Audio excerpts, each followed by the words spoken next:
On May 6th, my assistant, my charge nurse, and I left to go to a meeting at the VA down on 42nd and Centeridge. We were stuck there when the tornado hit, and they finally let us go. We worked our way back up center because we were worried about our babies. Okay, and where did you work at Bergan? I was head nurse of newborn and newborn intensive. And you were called into work, is that correct? No, I was off duty, oh, okay. So since I was in charge of the department, I had to get back. And the first thing I remember was walking in the first floor side door, and the odor. And everybody you came in contact with there, they were just recovering, and they said it sounded like a big freight train going through. We went up to the second floor and got off, and the nurses at the desk on postpartum just calmed us down and said, your babies are fine. We went down to another wing, and no babies in the nursery. All the windows on the outside of the building were in, and they overlooked a roof on the second floor. Then there was a hallway, a big wide hallway viewing of the nurseries. None of the nursery windows were broken, and they all had that glass, you know, protection, like mesh in between them, double pane or something. The nurse assistants and the nurses had covered each crib with a receiving blanket and just started pushing. They all pushed their way to the delivery suite. There was a delivery going on, I think, as I remember. They were kept in the hallway and then ushered through another hallway to the labor and delivery recovery room. No, there were no windows in that section. And then basically I went out and checked on the mothers to tell them all their babies were okay. They wanted us to bring your babies out, and the mothers didn't want their babies, they wanted their dinner.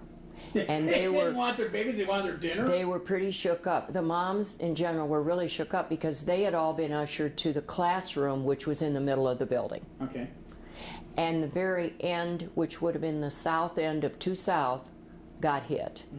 That overlooked the cemetery, Calvary. And the pictures I have show the damage to those rooms. How many, I'm curious, how many babies were I don't there? Remember. I mean, even a rough idea? No, we used to have... A dozen, 2 dozen? Oh, probably at least 20-some. Oh, really? At Okay, least. Quite a few then. Oh, yeah, we used to have 5 nurseries with like 12 to 15 babies a nursery in them and that. So, but all my equipment in the hallway, back hallway, was totally damaged, and the sales rep for that company happened to be in town, and the hotel he was at, the tornado hit that hotel. And he changed hotels, and he was there the very next morning. We were all still there. He was there to take assessment of the damage. And well, I'm curious, in terms of how the hospital was laid out, was the nursery toward the south end, did the nursery actually take the brunt of that in terms of damage and things like that? Technically, the nursery didn't take any damage. It was the windows. Okay. And they were replaced very rapidly by the company. And then we had to totally clean, just strip down and clean everything before we could move back in that night. We were real busy. I was going to say, what was it like? What was it like in the hospital following the tornado? I mean, obviously there were some things they gotten, basically babies and everything taken care of. What then followed? What happened in the next hours or even the next day or two following the Everyone the was very, very busy. I think a lot of people were in shock. Really? I'm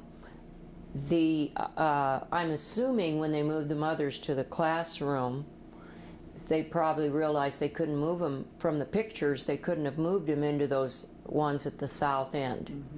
So see, the nursery was really west of that area. And delivery was due west of those windows that were hit so bad on the south end. But they had no windows, so that was a good idea when they built it. Yeah. How long did it take to get the hospital back? I don't remember, except that we thought we were going to have to totally evacuate the hospital. And they had to have I don't know, structural engineers, right, whatever, come right. in and declare it safe. And we were really uptight about that, I remember, because we would have been totally closed down, and we had a very large obstetric department.